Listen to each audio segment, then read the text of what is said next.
کلام خدا میں سے پیدائش کی کتاب اور اس کا 39واں باب اور اس کی پہلی آیت سے لے کر اس کی 5ویں آیت کے آخر تک. پیدائش کی کتاب اس کا 39واں باب اور اس کی پہلی آیت سے لے کر اس کی 5ویں آیت کے آخر تک.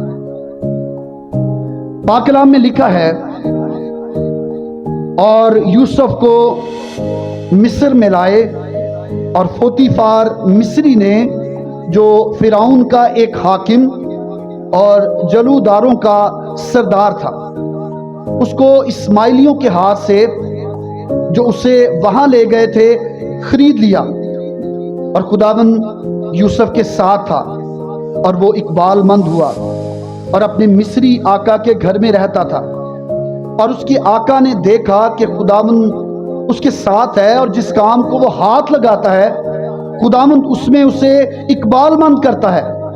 چنانچہ یوسف اس کی نظر میں مقبول ٹھہرا اور وہی اس کی خدمت کرتا تھا، اور اس نے اسے اپنے گھر کا مختار بنا کر اپنا سب کچھ اس سے سونپ دیا. اور جب اس نے اسے اپنے گھر کا اور سارے مال کا مختار بنایا تو خداوند نے اس مصری کے گھر میں جو یوسف کی خاطر برکت بخشی، اور اس کی سب چیزوں پر جو گھر میں اور کھیت میں تھی خداوند کی برکت ہونے لگی.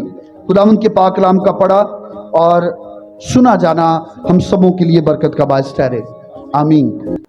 میرے عزیزو، ہم نے اس پیغام سے پہلے یوسف کے کردار پر 2 باتوں کو سیکھا ہے، اور آج ہم 3 اور باتوں کو سیکھیں گے، اور اس کے بعد اگلے اتوار میں ہم یوسف کے کردار پر اس پیغام کو اختتام تک لے کر جائیں گے. آج جس پہلی بات پر ہم غور کریں گے وہ یہ ہے کہ جب کوئی شخص خداوند کے ساتھ چلتا ہے، خداوند میں ہوتا ہے، تو اس کی زندگی میں جو مصیبتیں آتی ہیں وہ بطور آزمائش آتی ہیں. اور کئی بار ایماندار مصیبتوں میں سے گزر کر آزمائے جاتے ہیں، اور یہ آزمائش اس لیے آتی ہے تاکہ ان کے ایمان کا ٹیسٹ ہو.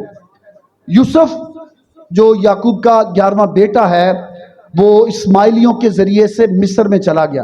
ایک بڑی آزمائش، ایک چھوٹا بچہ جسے باہر اندر آنے جانے کا پتہ نہیں، جو اپنی زندگی کے فیصلوں کو لینا نہیں جانتا.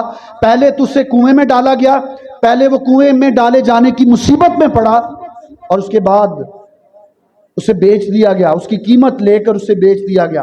اور یہ اس کی زندگی میں ایک بہت بڑی آزمائش تھی، لیکن یوسف نے اف تک نہ کی.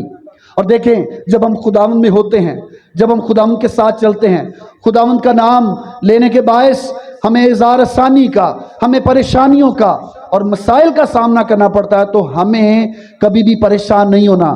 کلام میں لکھا ہے کہ تمہارے ایمان کی آزمائش تمہارے اندر صبر کو پیدا کرتی ہے.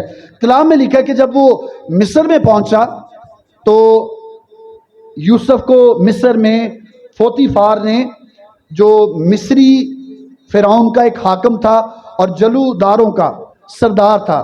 جلودار ہم کہتے ہیں جو لوگ بادشاہ کے محافظ ہوتے ہیں ان کو جلودار کہا جاتا ہے. اور جو بادشاہ کے محافظ سے یوسف کو بادشاہ کے محافظوں کے حاکم نے، یعنی ہم کہہ سکتے ہیں کہ ان کے سردار نے، جو بڑا اہم شخص تھا مصر کے اندر، پوتیفار نے اسے خرید دیا. اور بہت سی جو کتابیں ہیں وہ یہ بیان کرتی ہے کہ پوتیفار اور اس کی جو بیوی ہے ان کے اولاد نہیں تھی. اور جب یہ چھوٹا لڑکا پوتیفار نے اسے خرید لیا اور یہ اسے غلام بنا کر اپنے گھر میں لے گیا، تو پھر لکھا ہے کہ خداوند اس وقت یوسف کے ساتھ تھا. خداوند کس کے ساتھ تھا؟ اس کے بھائیوں نے اسے ٹکرایا، اس کے لباس کو خون سے بھر کر باپ کو کہا کہ وہ مر گیا ہے، اسے کنویں میں ڈالا، اس کی قیمت لے کر مصری تاجروں کو بیچ دیا. کوئی بھائی اپنے بھائیوں کی قیمت نہیں لگاتا، لیکن کیوں ایسا ہوا؟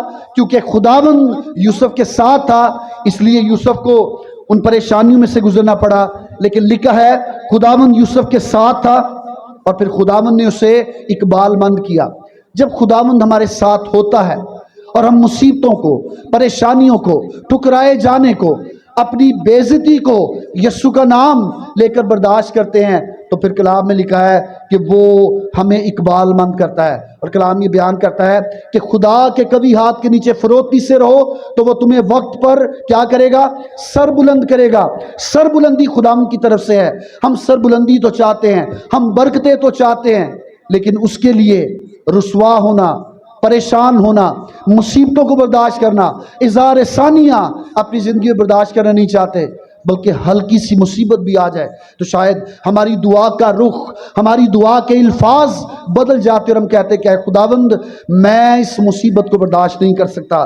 کلام میں لکھا ہے کہ ان ساری مصیبتوں میں، ان ساری اذیتوں میں دنیا نے، اس کے اپنوں نے اسے چھوڑ دیا، لیکن کلام میں لکھا ہے کہ خداوند یوسف کے ساتھ تھا، اور وہ جگہ جہاں پر وہ غلام بنا کر بھیجا گیا اسے غلام بنایا گیا، اور یوسف نے بھی اس بات کا عزم کر لیا تھا کہ وہ غلام بن کر رہے گا۔ کلام میں لکھا ہے کہ وہ خوشی سے رضامندی کے ساتھ جلد ہی اس بات کو قبول کر گیا۔ لیکن جب خداوند ساتھ ہو، ہم کم تر کام میں ہوں، ہم کم تر جگہ میں ہوں، ہماری اہمیت کسی انسان کو نظر نہ آ رہی ہو، خداوند جانتا ہے کہ کس شخص میں کیا بات موجود ہے، اور کلام میں لکھا ہے کہ انسان ظاہری صورت پر غور کرتا ہے لیکن خدا دل پر غور کرتا ہے۔ خداوند یوسف کے ساتھ تھا، اور لکھا ہے کہ وہ اقبال مند ہوا۔ تیسری آیت میں لکھا ہے اور اس کے آقا نے دیکھا کہ خداوند اس کے ساتھ ہے، اور جس کام کو وہ ہاتھ لگاتا ہے خداوند اس میں اسے اقبال مند کرتا ہے۔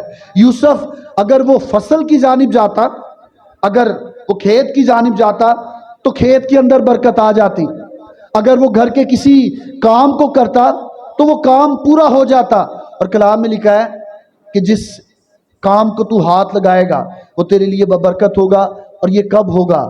جب خداوند تیرے ساتھ ہوگا۔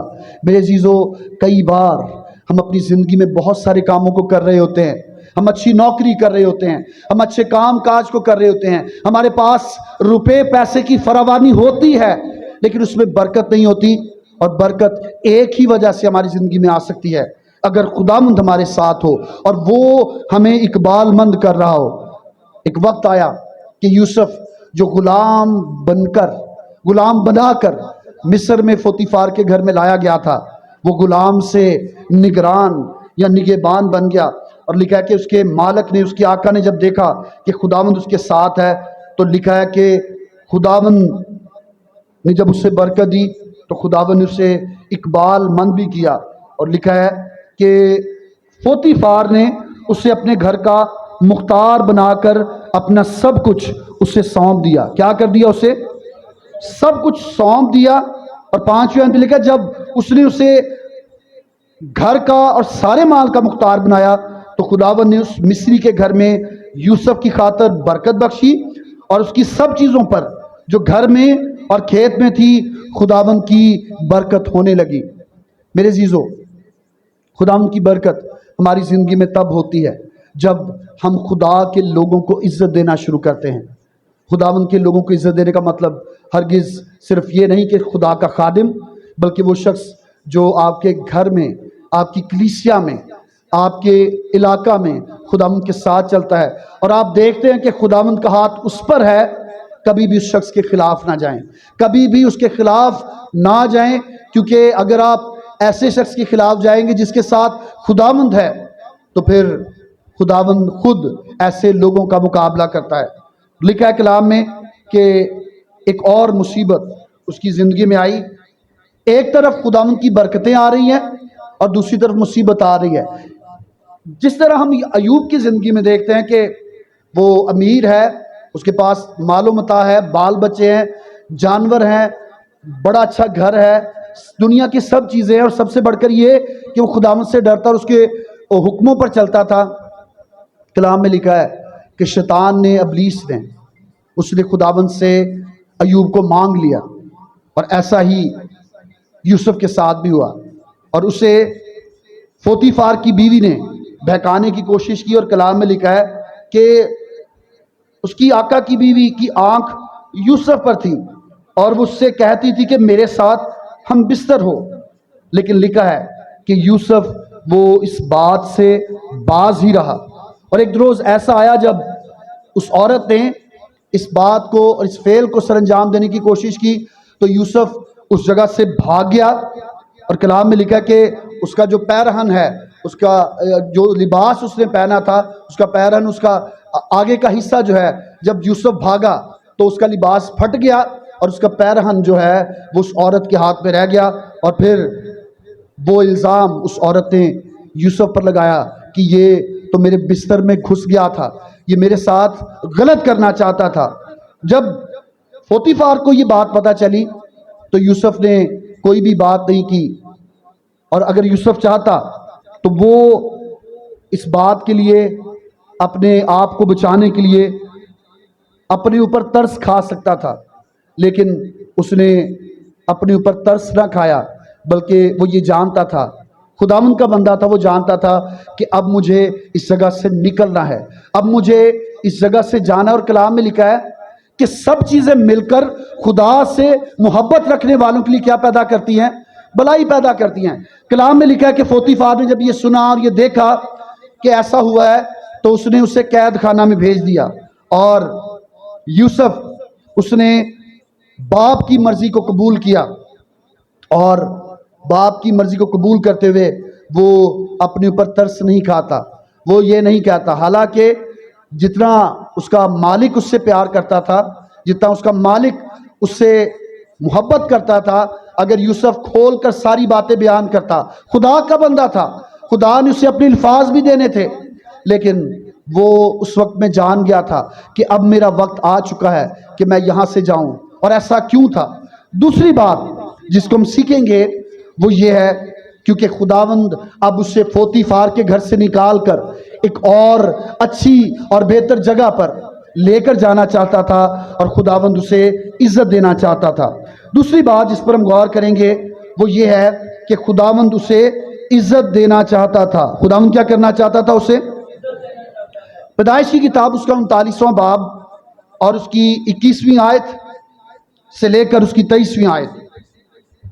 پیدائش کی کتاب 39واں باب 21ویں آیت سے اس کی 23ویں آیت، کلام میں لکھا ہے یوسف قید خانہ میں ڈال دیا گیا، اور کلام میں لکھا ہے کہ یہ وہ جگہ تھی جہاں پر بادشاہ کے قیدی بند تھے۔ کس کے قیدی بند تھے؟ یہ بھی شخص، کیونکہ یہ ایک بڑے حاکم کا مجرم تھا تو اس کی جیل کا جو سٹینڈرڈ تھا وہ فرق تھا، عام قیدیوں سے ہٹ کر یہ وہ اس جگہ پر گیا جہاں پر بادشاہ کے قیدی تھے۔ دیکھیں خداوند کیسے پلان کرتا ہے، خداوند کیسے منصوبہ بناتا ہے۔ کلام میں لکھا ہے کہ انسان کے دل میں بہت سے ارادے ہیں لیکن خداوند کا ارادہ ہمیشہ قائم رہتا ہے۔ 21ویں آیت میں لکھا ہے لیکن خداوند یوسف کے ساتھ تھا۔ جب وہ پوتیفار کے گھر میں ہے، کلام میں لکھا ہے تب بھی کون اس کے ساتھ تھا؟ خداوند اس کے ساتھ تھا، اور خداوند اسے وہاں پر اقبال مند کیا۔ اور آگے لکھا کہ جب وہ قید میں چلا گیا تو اس کا ہرگز یہ مطلب نہیں کہ جب اس پر الزام لگ رہے ہیں تو خداوند اس کو چھوڑ گیا تھا، یا خدا نے اس کو اس پریشانی کے وقت میں تنہا یا اکیلا چھوڑ دیا تھا۔ لکھا کہ جب وہ قید میں پہنچا، 21ویں آیت کے پہلے حصے میں لکھا ہے لیکن خداوند یوسف کے ساتھ تھا، اس نے اس پر رحم کیا اور قید خانہ کے دروگا کی نظر میں اسے مقبول بنا دیا۔ اب قید خانہ کا جو دروگا ہے، آج کے دور میں ہم اسے کہہ سکتے ہیں جو جیل کا انچارج ہوتا ہے، اس کی نظر میں خداوند نے یوسف کو بڑا سرفراز کیا اور کلام میں اسے مقبول بنا دیا، اور قید خانہ کے دروگا نے سب قیدیوں کو جو قید میں تھے یوسف کے ہاتھ میں سونپ دیا۔ دیکھیں اس جگہ پر پوتیفار کے گھر میں بھی خداوند ساتھ ہے، بھائیوں نے ٹکرا دیا، لگتا ہے خداوند چھوڑ گیا، محسوس ہوتا ہے خداوند نے ترک کر دیا۔ کہاں پر ہے خداوند؟ ہمیں ہماری زندگی میں نظر نہیں آتا، لیکن وہ جگہ جہاں پر خداوند ہمیں لے کر جاتا ہے اس کی یہ مرضی ہوتی ہے کہ وہ ہمیں وہاں پر لے کر جائے اور سرفراز کرے۔ اب ایک شخص بڑی اچھی زندگی گزار رہا ہے، وہ پوتیفار کے گھر میں بڑا اچھا ہے، لیکن خداوند یہ چاہتا ہے کہ وہ وہاں سے بھی نکلے۔ جب قید خانہ میں پہنچا تو کلام میں لکھا ہے کہ دروگا نے سب قیدیوں کو جو یوسف کے ساتھ قید میں تھے انہیں یوسف کے ہاتھ میں سونپ دیا، اور جو کچھ وہ کرتے اسی کے حکم سے کرتے تھے۔ یوسف پوتیفار کی بیوی کے تانوں کا جواب دینے سے قاصر تھا، اور خداوند یہ جانتا تھا کہ اب اس کے لیے حالات پوتیفار کے گھر میں مشکل ہوتے جا رہے ہیں۔ خداوند اسے نکال کر قید خانہ میں لے گیا، اور یوسف کو ایک بار پھر خداوند نے مایوسی میں ایک راستہ دکھایا۔ یاد رکھیں، جب ہماری زندگی میں مایوسی آ جاتی ہے، خداوند کے لوگ ہوتے ہوئے ہم مایوس ہو جاتے ہیں کہ اب راستے اور دروازے بند ہو چکے ہیں، اب ہمارے لیے کچھ نہیں بچا۔ جیسے ایوب کی بیوی کہتی ہے کہ اب تیرے پاس کچھ نہیں بچا، مایوسی ہے، اندھیرے ہیں، کچھ بھی باقی نہیں، خدا کی تکفیر کر اور کیا کر، مر جا۔ پہلے یوسف بطور غلام پوتیفار کی نظر میں مقبول ہوا، اور اس کے بعد اس کا طرز عمل اور اس کی زندگی وہ قید خانہ کے دروگا کی نظر میں قابل قبول ہوا، اور قید خانہ کے دروگا نے اسے قیدیوں کا محافظ یا ان کا انچارج بنا دیا، اور اسے یہ عہدہ سونپا کہ وہ قید خانہ کی حفاظت کرے۔ کتنی بڑی بات ہے۔ اور کئی بار ہم جگہوں کو تبدیل کرنے سے ڈرتے ہیں، کئی بار ہم اپنے، انگریزی میں سے کہتے ہیں کمفرٹ زون، اپنی اچھی جگہ جہاں پر ہم بڑے آرام سے رہ رہے ہوتے ہیں، ہم اس کو چھوڑنا نہیں چاہتے۔ میرے عزیزو، اگر ہم ہندوستان پاکستان میں اس خطے میں مسیحیت کے پھیلاؤ کی بات کریں تو وہ لوگ جو دوسرے ممالک سے آئے انہوں نے آ کر مسیحیت کو پھیلایا۔ ہم اکثر، میں اپنے بزرگوں سے، اپنے والدین سے انگریز مشریوں کی بات سنتا ہوں کہ کیسے وہ امریکہ کو یا انگلینڈ کو چھوڑ کر یہاں پر آئے۔ نہ یہاں پر شاور تھے، نہ یہاں پر بجلیاں تھی، نہ یہاں پر پینے کا اچھا صاف پانی تھا۔ یہی قربانی خداوند چاہتا ہے، اور خداوند چاہتا ہے کہ ہم اس جگہ کو جس کو ہم نے آرام کی جگہ بنایا ہے، اگر خداوند نے ہمیں بشارتی خدمت دی ہے، اگر خداوند نے ہمیں اپنا خادم بنایا ہے، تو ہم اپنے گھر کو چھوڑ کر اس جگہ پر جائیں، تاکہ خداوند اس جگہ پر ہمیں سرخرو کرے، تاکہ وہاں پر خداوند ہمیں برکت دے۔ اور یوسف کے لیے ہم نے یہ دیکھا کہ اس کے بھائی اس سے کیوں نفرت کرتے تھے۔ اس نے کیا بتایا تھا انہیں؟ یاد ہے کسی کو؟ خواب بتائے تھے۔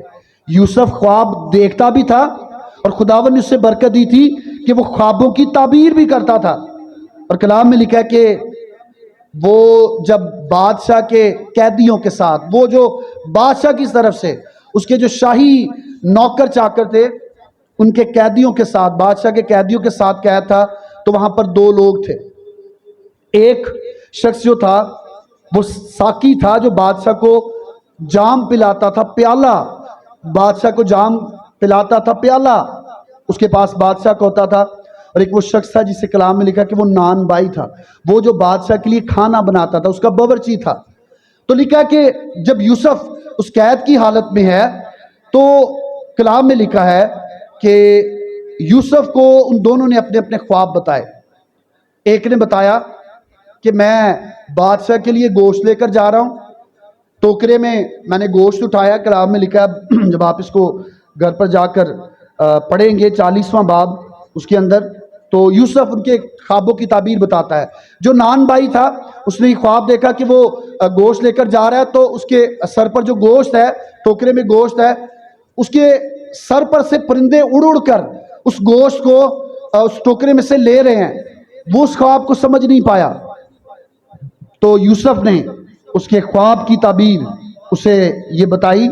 نان پس جو نان بھائی تھا، یوسف نے اس کی خواب کی تعبیر اسے بتائی کہ بہت جلد تو مار دیا جائے گا، بہت جلد تو قتل کر دیا جائے گا، اور پرندے جو ہیں وہ تیرا گوشت کھائیں گے۔ اور اسی طرح دوسرا شخص اس کے بارے میں لکھا ہے جو ساقی تھا، جو بادشاہ کو جام دیتا تھا، پیالہ دیتا تھا، اس نے بھی خواب دیکھا کہ انگور کی بیلیں اس کے سامنے ہیں، اور بیل میں 3 شاخیں ہیں، اور ایسا دکھائی دیتا ہے کہ ان میں کلیاں لگی ہیں اور پھول آئے ہیں، اور اس کے سب گچھوں میں پکے پکے انگور لگے ہیں، اور وہ کہتا ہے کہ فرعون بادشاہ کا پیالہ جو ہے وہ میرے ہاتھ میں ہے، اور کہتا ہے کہ میں نے ان تازہ انگوروں کو لیا، ان کو نچوڑا اور اس کا رس جو ہے وہ فرعون کے ہاتھ میں دیا۔ تو یوسف نے بتایا کہ جلد وقت آئے گا کہ تو دوبارہ سے اپنی نوکری پر یا اپنے کام پر بحال کیا جائے گا۔ دیکھیں، ان کے خوابوں کی تعبیر بتانے کے لیے خداوند اس سے فوتیفار کے گھر سے اس جگہ پر لایا تاکہ وہ دروگا کی نظر میں مقبول ٹھہرے، تاکہ وہ ان قیدیوں کی جو بادشاہ کے قیدی ہیں ان کی نظر میں مقبول ٹھہرے۔ اور اس کے اپنوں نے اسے ٹھکرایا۔ فوتیفار کے گھر میں اس کے ہونے کی وجہ سے برکت تھی، انہوں نے اسے ٹھکرایا، لیکن خداوند نے اسے نہیں ٹھکرایا۔ کلام میں لکھا کہ خداوند اس کے ساتھ تھا۔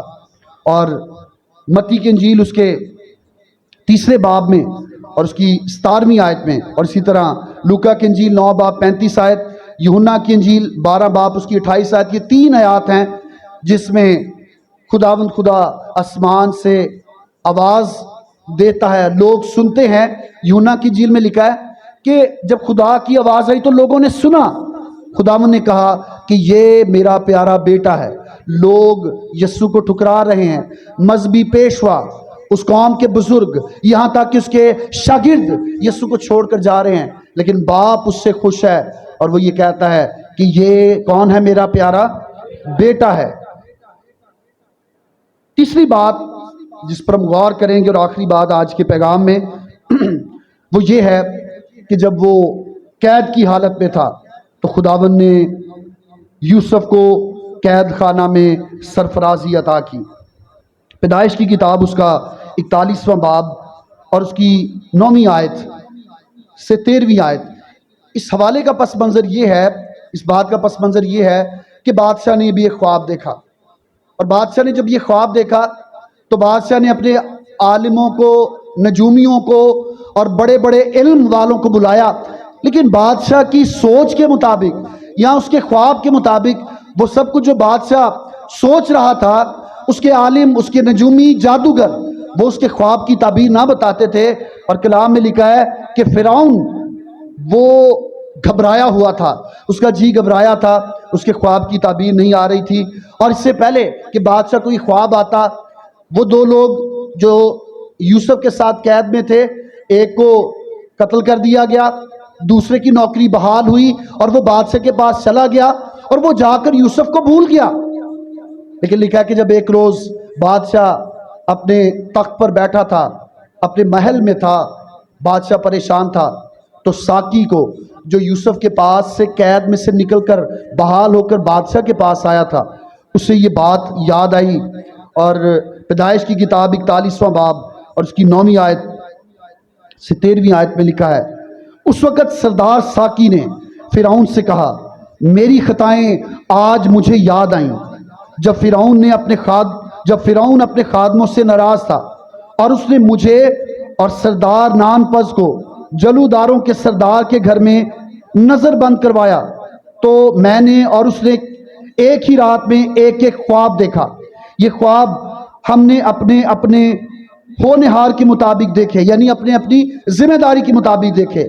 وہاں ایک عبرانی جو نوجوان ہے اس کے لیے ایک عبری جوان جلوداروں کے سردار کا نوکر ہمارے ساتھ تھا، ہم نے اسے اپنے اپنے خواب بتائے اور اس نے ان کی تعبیر کی، اور ہم میں سے ہر ایک کو ہمارے خواب کے مطابق اس نے تعبیر بتائی، اور جو تعبیر اس نے بتائی تھی ویسا ہی ہوا، کیونکہ مجھے تو اس نے میرے منصب پر بحال کیا تھا اور اسے پھانسی دے دی تھی۔ یوسف نے کہا تھا نانپس کو، نان بھائی کو، کہ تو پھانسی تجھے ہوگی، تیرے گوشت کو، تیری لاش کو پرندے نوچ نوچ کر کھائیں گے۔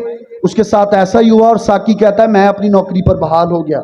تو لکھا ہے تب فرعون نے یوسف کو قید خانے سے بلوایا۔ یوسف کی زندگی کے واقعات یہ ایک ڈرامائی موڑ لیتے ہیں۔ کبھی تو وہ کنویں میں ڈال دیا جاتا ہے، کبھی وہ مصر کے تاجروں کے ہاتھ بک جاتا ہے، کبھی وہ فوتیفار کے گھر میں سرفراز ہوتا ہے اور اسی گھر میں سے پریشان یا ایک قیدی بن کر قید خانہ میں چلے جاتا ہے، پھر وہ قید خانہ میں سرفراز ہوتا ہے، اس کی زندگی کا ہر ایک موڑ ایک ڈرامائی موڑ ہے، جس کو ہم کہتے ہیں انگریزی میں سسپینس۔ سمجھ نہیں آتی آگے کیا ہوگا، لگتا ہے اب قید میں چلا گیا اب ختم ہو جائے گا، لیکن یاد رکھیں ایمانداروں کی زندگی کو کنٹرول کرنے والا، ایمانداروں کی زندگی کو چلانے والا زمین پر نہیں بیٹھا، ایمانداروں کی زندگی کو کنٹرول کرنے والا آسمان پر بیٹھا ہے۔ جب ہمیں یہ لگتا ہے کہ سب کچھ ختم ہو گیا، سب کچھ جاتا رہا، اب کچھ نہیں بچا، خداوند ایوب کو دوبارہ سے بحال کر دیتا ہے۔ خدا نسلوں کو بابرکت بنا دیتا ہے۔ خداوند حنا کو جو بانجھ ہے اسے بچوں والی بنا کر اسے دل شاد کر دیتا ہے۔ وہ عورت جس کا ایک ہی بیٹا ہے، نائن شہر کی بیوہ کا بیٹا جو اس کا اکیلا سہارا ہے، لوگ اسے دفن کرنے کے لیے اس کے جنازے کو لے کر جا رہے ہوتے ہیں، لیکن خداوند وہاں پر تبدیلی لے آتا ہے۔ کیوں؟ کیونکہ ایمانداروں کی زندگی کو کنٹرول کرنے والا اور ان کو چلانے والا خود خداوند ہے۔ اور ایک وقت آتا ہے کہ یوسف ایک اسیر سے وزیر بن جاتا ہے، اور کلام میں جب ہم 41ویں باب کو پڑھتے ہیں تو لکھا ہے کہ یوسف نے بادشاہ کے خواب کی تعبیر بتائی، اور بادشاہ یہ کہتا ہے کہ اب ہم کیا کریں؟ تو یوسف کہتا ہے کہ اب وقت ہے کہ یہ جو فراوانی کے سال ہیں اس میں تم گندم کو خورش کو جمع کرو۔ اور یہاں ہمیں یہ بھی ذکر ملتا ہے کہ اس وقت تک دنیا یا مصری لوگ وہ غلہ کو جمع کرنے یا اس کو سٹور کرنے کے بارے میں نہیں جانتے تھے۔ آج بھی ہمارے ملک میں جب گندم ہوتی ہے گورنمنٹ اسے خریدتی ہے، گھروں میں چھوٹے پیمانے پر اسے خریدا جاتا ہے۔ ہمارے پاس بہت سارے طریقہ کار ہیں کہ ہم ایسے یا اس طریقے سے گندم کو سٹور کر سکتے ہیں۔ جب فرعون کو یوسف نے یہ بات بتائی تو کلام میں لکھا کہ یوسف نے کہا کہ تو ہی جسے خدا نے عقل دی ہے تو ہی اسے ہمارے لیے کر۔ اور پھر کلام میں لکھا کہ یوسف جو ایک اسیر تھا، جو قیدی تھا، وہ ایک وزیر بن گیا۔ یوسف کا قید خانہ سے اٹھا کر بحال کیا جانا اور اعلیٰ مقام پر پہنچایا جانا، یہ ہمیں خداوند یسوع مسیح کی یاد بھی دلاتا ہے۔ کلام میں لکھا ہے کہ یسوع مسیح نے صلیب کا دکھ برداشت کیا، اس قوم کے لوگوں نے، اس وقت کے لوگوں نے اسے ٹھکرا دیا، اور اس نے صلیب کا دکھ برداشت کیا، اس نے موت کو برداشت کیا، وہ قبر میں ڈالا گیا، لیکن باپ نے اسے تیسرے دن مردوں میں سے زندہ کیا۔ اور کلام میں لکھا ہے کہ اب زندہ ہونے کے بعد دوبارہ اس سے موت نہیں آئی، بلکہ کلام میں لکھا ہے کہ باپ نے اسے جلال بخشا، اور یسوع مسیح زندہ آسمان پر صعود فرما گیا۔ ہمارے عقیدے کا اور ہمارے ایمان کا یہ حصہ ہے کہ ہم یہ کہتے ہیں کہ اب وہ کہاں پر ہے؟ باپ کے دہنی طرف بیٹھا ہے۔ کہاں پر بیٹھا ہے؟ باپ کے دہنے ہاتھ موجود ہے۔ اور فلپیوں کا خط اس کا 2 باب اور اس کی 8ویں آیت سے 10ویں آیت خداوند کے کلام میں لکھا ہے، یسوع مسیح کے بارے میں لکھا ہے، اور انسانی شکل میں ظاہر ہو کر اپنے آپ کو پست کر دیا۔ پست کرنے کا مطلب ہے نیچا کر دیا، چھوٹا بنا لیا، کیونکہ خود یسوع مسیح نے بھی یہی کہا ہے کہ جو کوئی اپنے آپ کو چھوٹا بنائے گا وہ کیا کیا جائے گا؟ بڑا کیا جائے گا۔ پالوس کہتا ہے کہ اس نے اپنے آپ کو خالی کر دیا، خادم کی سی صورت اختیار کی، انسانوں کے مشابہ ہو گیا، اور انسانی شکل میں ظاہر ہو کر اپنے آپ کو پست کر دیا، اور یہاں تک فرما بردار رہا کہ موت، بلکہ صلیبی موت گوارا کی۔ اور جب یہ سب کچھ یسوع مسیح نے کیا تو باپ نے اسے چھوڑ نہیں دیا، جیسے یوسف کو قید میں نہیں چھوڑ دیا، جیسے اسے پوتیفار کے گھر میں نہیں چھوڑ دیا، جیسے اسے اس اندھے کنویں میں چھوڑ نہیں دیا، جیسے اسے اسماعیلی قافلے کے ہاتھ میں چھوڑ نہیں دیا، اسی طرح اس نے یسوع کو بھی چھوڑ نہیں دیا، بلکہ لکھا ہے اسی واسطے سے خدا نے بھی اسے بہت سربلند کیا اور اسے وہ نام بخشا جو سب ناموں سے اعلیٰ ہے، تاکہ یسوع کے نام پر ہر ایک گھٹنا جھکے، خواہ آسمانیوں کا ہو، خواہ زمینیوں کا، خواہ ان کا جو زمین کے نیچے ہیں۔ کلام میں لکھا ہے کہ باپ نے اپنے اس بیٹے یعنی یسوع کو بھی سربلند کیا۔ اور بائبل میں جتنے بھی خدا کے لیے جھک گئے، جنہوں نے اپنے آپ کو خدا کے لیے جھکا دیا، اپنے آپ کو چھوٹا کر دیا، اپنے آپ کو خدا کے انتظام میں ڈھال دیا، خداوند نے انہیں برکت دی اور سربلند کیا۔ کلام میں ہمیں ایک ذکر ملتا ہے